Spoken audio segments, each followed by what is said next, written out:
அஸ்ஸலாமு அலைக்கும் வரஹ்மத்துல்லாஹி வபரகாத்துஹு. நான் உங்கள் ரஃபீக். சின்ன சின்ன வெளிச்சங்கள். நண்பர்களே, வாட்சியுடைய இது பின்பக்கம் உள்ள பார்த்தீங்கன்னா முன்னாடி ஆட்டோமேட்டிக் வாட்ச். அந்த வாட்சில் சின்ன சக்கரம் இருக்கேன், அடுத்து அதை விட பெரிய சக்கரம் இருக்கும், அதுக்கடுத்து அதை விட பெரிய சக்கரம் இருக்கும், அதுக்கடுத்து அதை விட பெரிய சக்கரம் இருக்கும். இப்படி பல சக்கரங்கள் இருக்கும். அது கடைசியில் ஒரு பெரிய சக்கரம் சுற்றின உடனே முள் அங்கே வெளியே என்ன செய்யும், ஸ்டெப் மாறும். அப்போ இதில் என்னண்டா, ஒரு சின்ன சக்கரம் சுற்றி முடியந்தனையே அதுக்கு மேலே உண்டான பெரிய சக்கரம் சும்மா இருக்கேன். அது முடிஞ்சதுமே அது ஒரு ரவுண்டு வரும், அது முடிஞ்சதுமே அதை விட பெரிய ஒன்று வரும், அது முடிஞ்சதுமே அந்த ரொம்ப பெரிய சக்கரம் ஒன்று பெரிய ஒரு ரவுண்டு வரும். அப்படி அது சுற்றின உடனே முள் ஒரு ஸ்டெப்பு மேலே வரும். ஆக இப்போ இந்த முள் ஒரு ஸ்டெப்பு மாறுறதுக்கு இத்தனையுடைய மூமெண்ட் இருக்குது. அப்போ அதெல்லாம் சும்மா இருக்குது, அந்த பெரிய சக்கரமான சும்மா இருக்க கழட்டி போனோம்னா வேலை நடக்காது.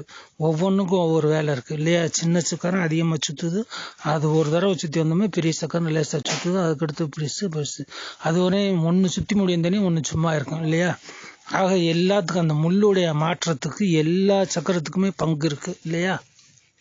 அது மாதிரி தான் ஒரு என்ன உலக மாற்றங்களோ அல்லது உலக சூழ்நிலைகளையோ இதுங்கிறது மாற்றுறது, உலக கண்ணோட்டத்தை மாற்றுறதுங்கிறது ஒரு சாதாரண ஆளுடைய ஒரு ரவுண்டு, அதுக்கடுத்து அவருக்கு மேலே உண்டான ஒரு ஆள் ரவுண்டு, அதுக்கடுத்து மேலே உண்டான ஒரு ஆள் ரவுண்டு. ஆக உலக மாற்றத்தில் எல்லாத்துக்கும் பங்கு இருக்குது. அப்போ எல்லாரும் சேர்ந்து ஒரு கலாச்சாரத்தை உருவாக்குறாங்கன்னு சொல்லி அது என்ன செஞ்ச டால்ஸ்டாய் ஒரு உதாரணமாக சொல்லி சொன்னார் போர் அமைதியில். எனக்கு இது ஆச்சரியமாக இருந்துச்சு. என்னடா இவ்வளோ சிந்தனை, எவ்வளோ இதாக சிந்திக்கிறாங்க.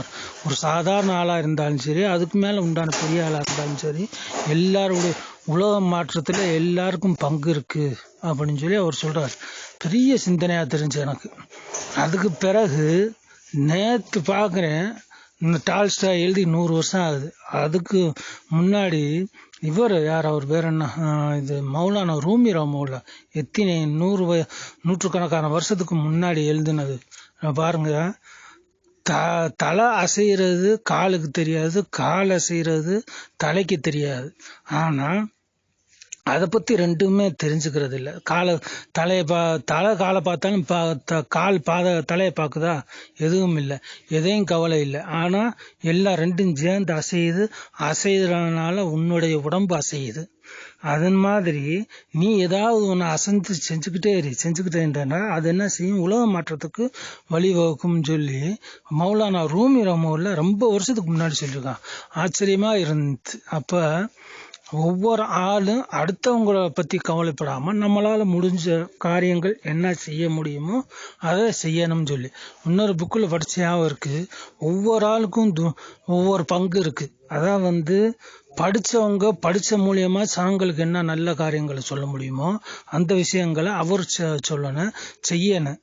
படித்தவர் படிக்க பாமரர் என்ன செய்யணும்னு சொன்னால், செல்வந்தர் செல்வத்தை தர்மம் செஞ்சு சமூக மாற்றத்தில் கொஞ்சம் பங்கு எடுத்துக்கிறேன்னு.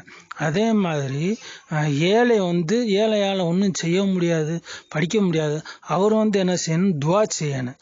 ஒரு வணக்கசாலியை வணங்கி என்ன செய்யணும், மாற்றத்தை உருவாக்கணும். ஆக யாராக இருந்தாலும் சரி, படிப்பாளியாக இருந்தாலும் பாமரராக இருந்தாலும் ஏழையாக இருந்தாலும் செல்வந்தராக இருந்தாலும் சமூகத்தில் தன்னால் முடிஞ்ச ஒரு உதவியோ ஒரு செயலோ ஒரு மாற்றமோ செய்யணும்னு சொல்லித்தராங்க.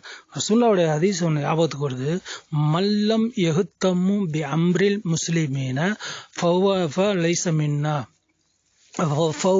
மின்னா அப்படின்ட்டு ஹதீஸ் முஸ்லீம் ரிவாயத்து நினைக்கிறேன். அதாவது யார் முஸ்லிம்களுடைய நலனில் அக்கறை செலுத்தவில்லையோ அவர் நம்மை சார்ந்தவர் இல்லைன்னு சொல்லி. அப்போ எல்லா முஸ்லிம்களுமே ஏதோ ஒரு ஆள் தன்னால் முடிஞ்ச எந்த ஸ்டெப்பில் இருந்தாலும் ஒரு மாற்றத்தை வேண்டி ஒரு உதவியை செஞ்சோம்னா நல்லதுன்னு சொல்லி சொல்கிறாங்க. இன்னைக்கு உண்டான சின்ன சின்ன வெளிச்சங்கள் இதாக இருக்கட்டும். ஓகே, இன்ஷா அல்லாஹ் நாளைக்கு பார்ப்போம்.